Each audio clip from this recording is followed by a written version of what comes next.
They maxed out my credit card for a baby shower I wasn't even invited to, then bought my brother a luxury car with my graduation bonus. Appreciate the car. But rent still due, Mom said. I said nothing. I just froze my accounts and contacted the bank. At 3:12 a.m., the street cameras caught what happened next. When I saw the $4,300 charge labeled Baby Bliss Events, I assumed it was fraud. Maybe someone cloned my card, used it for some high-end shower with champagne fountains and personalized onesies. I didn't expect the explanation to come from my sister. Oh, yeah, that was for Ashley's shower. It just made sense to use your card. You're not coming anyway, right? I wasn't invited. Not missed. Not considered. They'd planned it for weeks.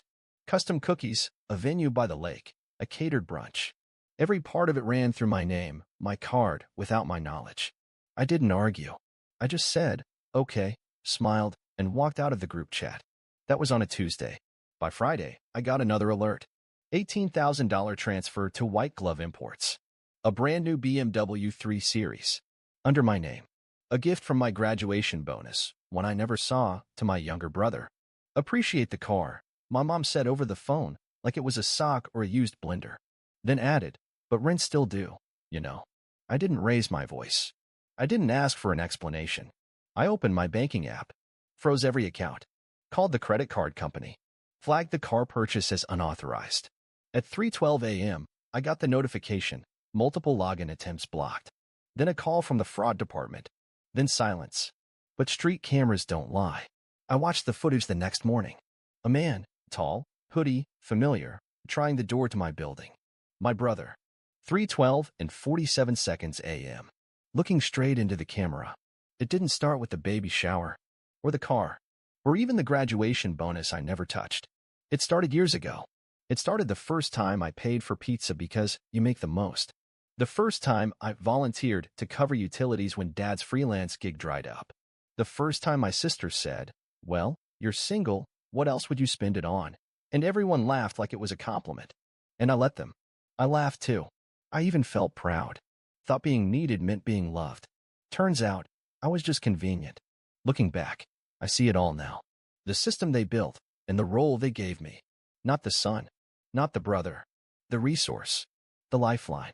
The insurance policy they didn't have to renew. I went through my texts that night. My emails. My banking history. Line after line of deductions and transactions I never approved, some I barely remembered.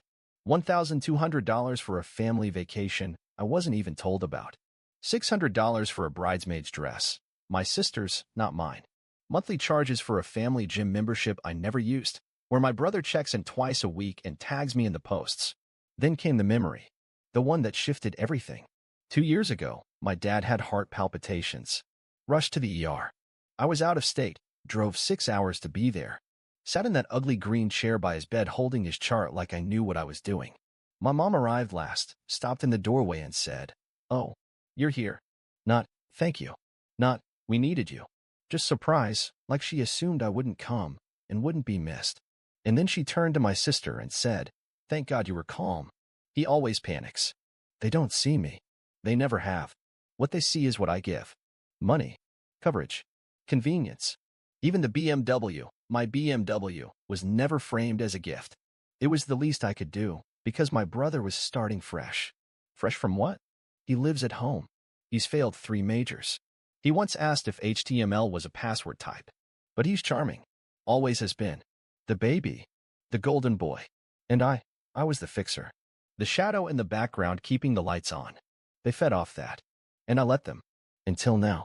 Because as I pulled credit statements from folders and flagged fraudulent charges, I realized the truth wasn't in the numbers. It was in the pattern. Every time I gave, they took more. Every time I stayed silent, they heard compliance. Every time I said yes, they stopped asking. I wasn't family. I was funding. And the moment I stopped giving, I stopped existing. They didn't call when the accounts froze. Didn't ask why I flagged the car purchase. They tried to relog into my bank portal. They tried to change passwords. They emailed my assistant pretending to be me. They weren't confused. They were scrambling. Because the system had crashed. And they didn't know how to reboot it without me. That night, I sat alone at my kitchen table with a printout of every transaction tied to their names. I crossed each one out with a red pen like I was grading an exam they failed without studying. Ashley Shower $4,300. White Glove Imports $18,000. Langley Spa and Wellness $760. My mom's name. Dapper Gents Barbers $220 recurring. My brother's beard trims. Recurring. Like clockwork. Like entitlement. And then I found the kicker. A note in my mom's handwriting, scrawled in the corner of a grocery list from last month. Check if Chase can up his card limit. We'll need it for the cruise. The cruise I didn't know about. The one scheduled the week of my birthday. No invite. No mention. No shame. I laughed. Not because it was funny, but because of the raw absurdity. They were planning to spend my money celebrating without me. Again, that was when I stopped thinking like a son and started thinking like a strategist. I started at midnight. Not because I was hiding, because I wanted silence. Total operational silence. I opened my laptop, logged into every platform they never bothered to ask how I set up. The smart locks on their house? Registered under my company email. The cloud cameras they used to check packages, babysitters, even neighborhood raccoons? Mine. The insurance plan? Tied to my employer ID. The family phone plan? 5 lines. For weren't mine. Everything they relied on, everything they assumed just existed, was scaffolding I built. So I started tearing it down. First, the BMW. I called the dealer. The vehicle was purchased on a corporate bonus tied to my employment. It was never gifted. I have proof of ownership, and the charge was unauthorized. They paused. Check the records. It's still registered to you, the rep said. Want us to initiate a reclaim? Yes, I said. Tonight. At 2:46 a.m., a flatbed truck rolled down my parents' street. The dash cam caught it all, hooking, winching, towing. My brother must have heard it. He ran outside barefoot, screaming. I didn't watch the whole feed. I only watched him go silent when the truck pulled away. Second, the accounts. I logged into Chase, Wells Fargo, Amex, and froze every authorized user. Removed every auto payment. The baby shower bill? Flagged as unauthorized. The gym fees? Reversed. The cruise deposit? Disputed and credited back. Then I opened my master list. Everything they touched. Streaming? Canceled. Family Amazon Prime? Removed all household users. Cloud photo storage where they backed up family albums? Archived and locked. Apple ID subscriptions tied to my card? Gone. I wasn't angry. I was precise. Next, the family phone plan. I sent a transfer of ownership request to each user. My mom, dad, sister, brother. They had 72 hours to accept. If they didn't, their numbers would go dark. And then, I made the real move, the mortgage. They didn't know I was a cosigner. Didn't remember or pretended not to. They needed me to qualify for the refinance 2 years ago. Promised it was temporary. I called the lender. Explained I wanted to initiate a separation of financial responsibility. The rep, Kyle, recognized me from the last time I helped recover their internal server locks. You've got a file on this, he said. Yes, I replied. And I want out. Kyle triggered a reassessment. If they can't carry the load solo, he said, they'll need to restructure or risk default. Then let them restructure, I said. My part was done. I shut the laptop, stood up, stretched. It was 5:12 a.m. By 7:40, the call started. First, from my brother. The car's gone, he snapped. Did you do this? I didn't answer. Then my mom. The cameras aren't working. The app says the account was deactivated. Still, silence. Then a group chat message. Why can't I log into Netflix? I watched it all unfold from my kitchen, coffee in hand. Notifications lighting up like warning flares. My dad's voicemail came in an hour later. Is this some kind of message? This is childish. Grow up. Grow up. That's what they say when you finally stop being convenient. By noon, it escalated. An email from my mom's friend. Hey, Sharon's panicking. Says you're cutting her off? What's going on? I replied once, this is not your business. Then I blocked her. 2:03 p.m., a text from my sister. I need the login for Hulu. Finals week. Seriously. I typed, then deleted. Then typed again. You're not my dependent. Sent. She replied with a thumbs down emoji. Then a sarcastic emoji. By sunset, they knew. The system was dead, and I had killed it. But I wasn't done. Because what they didn't know, what they never knew, was just how much ran through me. The family's tax accountant? I referred him.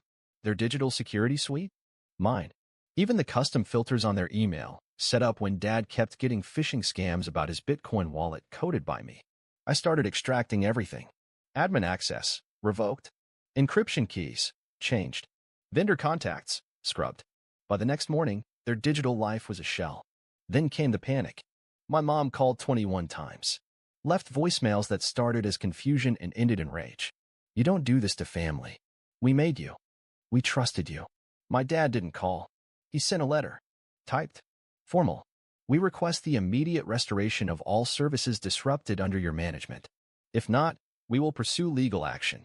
I laughed. Not out of cruelty. Just awe. He thought this was a contract. He thought I was a vendor. That's when I forwarded everything to my lawyer. Every unauthorized charge, every text, every screenshot of logged usage and refusal to acknowledge my role. Do you want to sue? He asked. No, I said. I want them locked out. Permanently. He understood. Then I made the last call of the day. To their local hardware company. Hi. You installed a security system for the last name, residence? Yes. I'm the one who paid for it. I'm terminating the service. Effective immediately. They didn't even ask why. They didn't call to apologize. They called to threaten. The first voicemail came at 6:41 a.m. My mom. Screaming. Not crying, screaming. You're being unfair, and I can't believe you treat me this way. After everything we did for you, this? Cutting us off? Leaving us humiliated? You think we'll just sit here and take it? I didn't answer. Then the text from my dad. Return access to the accounts immediately, or I'll make sure the whole family knows who you really are. Interesting phrasing. Not, let's talk. Not, we're sorry. Just, obey, or else. At 8:14 a.m., my sister chimed in. I'm telling people you're having a breakdown. That you're spiraling again. Don't push me. That word, again. They always framed my boundaries as instability. Refusal to be used equals emotional crisis. Saying no equals mental fragility. I made no reply. That night, they switched tactics. My aunt posted a photo of the baby shower, the one I paid for but wasn't invited to. Caption. Family is everything, grateful for those who show up, not just those who pay. I almost laughed. They wanted to control the narrative. Rewrite it. Erase the receipts. But they forgot. I have the receipts. The next day, I started getting calls from numbers I didn't recognize. Friends of family. Extended cousins. Church acquaintances. Hey, your mom said you're not doing well. That you're unstable. Your dad said you were hacked. That you didn't mean to freeze everything. Your sister's worried. She said you might hurt yourself. Weaponized concern. Dressed as kindness. They weren't worried. They were laying groundwork for a smear campaign. Still, I said nothing. Silence. Cold. Strategic. Final. That's when they escalated. At 3:37 p.m., I got an email. Anonymous. No greeting. Just attachments, PDFs, screenshots, and a single line. Let's see how your employer reacts to this. They'd fabricated expense reports, mocked up fake emails, tried to frame me for misappropriation of funds at my own company. The kicker? They used an old template I wrote for them years ago to help manage their personal budget. They barely changed it. I spotted the formatting within seconds. I forwarded it all to legal. They traced the metadata back to my brother's IP. When I didn't respond, they tried again. Instagram, a story from my cousin's account. A blurry photo of me from Thanksgiving, wine glass in hand, eyes half closed. Caption. Some people need help, not a spotlight. Then my dad's turn. A Facebook post. We raised a son who forgot his roots. But family doesn't give up, even when they're betrayed. The comments poured in. Praying for you. He'll come around. Kids these days. They weren't talking to me. They were talking at me, performing grief while orchestrating chaos. Still, I stayed silent. And silence became unbearable for them. Because without a villain who yells, there's no story to twist. On the 5th day, my mom showed up, pounding on my door like it owed her money. I watched through the peephole. No makeup. Wild hair. Slippers. Holding her phone in one hand, waving a printed spreadsheet in the other. I didn't open. She screamed through the door. We needed you. We needed you, and you walked away. You think you're better than us? Then quieter. This is all Ashley's fault. She told me you were acting weird. She pushed us to use your card. She manipulated me. The pivot. From power to victimhood. From rage to blame. A full emotional circus, and I didn't even buy a ticket. Still, I didn't open. She eventually left. I checked the spreadsheet she slid under my door. It was a list of expenses with notes in red ink. Reimbursable. Family share. Agreed. Agreed. In question marks. After spending 22 grand of my money. After buying my brother a luxury car and leaving me off a guest list. At 9:14 that night, she sent one final message. You ruined this family. No period. No punctuation. Just raw venom. And I felt nothing. Not rage. Not sadness. Not triumph. Just stillness. Because for once, I wasn't being dragged into the noise. I wasn't reacting. I wasn't fixing. They weren't yelling at their son. They were yelling at their lost infrastructure. The one who held them up. And had finally walked away. They thought silence meant shame. That I wouldn't speak. Wouldn't fight. Wouldn't risk pulling down the curtain. They were wrong. I didn't write a message. I didn't send an email. I posted everything. First, the transactions. A carousel of screenshots. $4,300 for Baby Bliss events. $18,000 to White Glove Imports. Confirmed delivery to Jacob, my brother, May 17th. Text from my sister. You weren't coming anyway, LOL. Chill. My mom. You don't have a family of your own. You can afford it. I added one caption. They spent my graduation bonus on a BMW. I wasn't invited to the baby shower I paid for. They called it fair. Then I sat back and watched the explosion. 10 minutes, 800 likes. 20 minutes, 100 shares. By lunch, 13,000 people knew what my family had done. But I wasn't done. Next drop. PDF of the dealership invoice. My name is sole purchaser. Notarized letter of dispute. Email confirmation of retrieval order. BMW VIN ending in 7629. Repossession confirmed. Caption. They told neighbors it was a gift from a minter. The minter was me, and I took it back. Then came the video. A clean 30-second clip from my building security feed. Timestamp, 3:12 and 47 seconds a.m. My brother. Hoodie. Trying the door code. Staring straight into the lens. No mask. No hesitation. After the accounts were frozen. After the car was reclaimed. After the silence hit. It went nuclear. Thousands of comments. DMs from strangers. This is financial warfare. You're not the villain. You're the firewall. I hope your whole family sees this. Twice. But not everyone stayed quiet. At 2:41 p.m., my mom's friend posted. It's sad when family drama plays out online, especially when people twist things. So I twisted back. I posted the spreadsheet. Every single charge tagged family use. Every password reset they tried after the locks were changed. Even the call logs from their burner attempts to reach my assistant at work. I captioned it. Not drama. Documentation. By 4:03, my dad deactivated his Facebook. By 4:17, my sister set her Instagram to private. By 4:29, my aunt deleted a passive-aggressive post from 2 weeks earlier that said, some people are only generous for attention. Then the story reached a local blogger. Finance, family, betrayal, it had teeth. She asked for a quote. I gave her 2. 1. I didn't destroy the family. I removed myself from a system where I was expected to fund the fantasy and remain invisible. 2. I was never the problem. I was the silence that kept theirs hidden. The article dropped at 6:12 p.m. Title, The Son Who Said No, How One Man Froze a Family Built on Financial Control. They didn't take it well. At 7:03, I got a group voicemail. My mom, dad, and sister. They thought they hung up, but didn't. Mom, he thinks people care. It'll die in a day. Dad, he better shut it down. We still have friends watching. Sister, if he thinks this makes him powerful, just wait. Wait for what? More lies? More threats? Because then came the final straw. An anonymous email. No body. Just the subject. How does your employer feel about hackers? Attached. Forged emails accusing me of vendor manipulation using templates I wrote for them. They were trying to nuke my career. I didn't flinch. I sent the full email thread, including metadata, to my legal team. They traced the document origin to my brother's home Wi-Fi. Game over. But I wasn't done. Because I knew what they feared most. Not exposure. Validation. So I dropped the last post. A black screen. White text. They raised me to believe silence meant love. That sacrifice meant loyalty. That helping quietly made me good. But they don't get to decide what good looks like anymore. You don't get to rewrite the story after the receipts are out. No hashtags. No names. Just truth. And this time, they couldn't screenshot it out of context.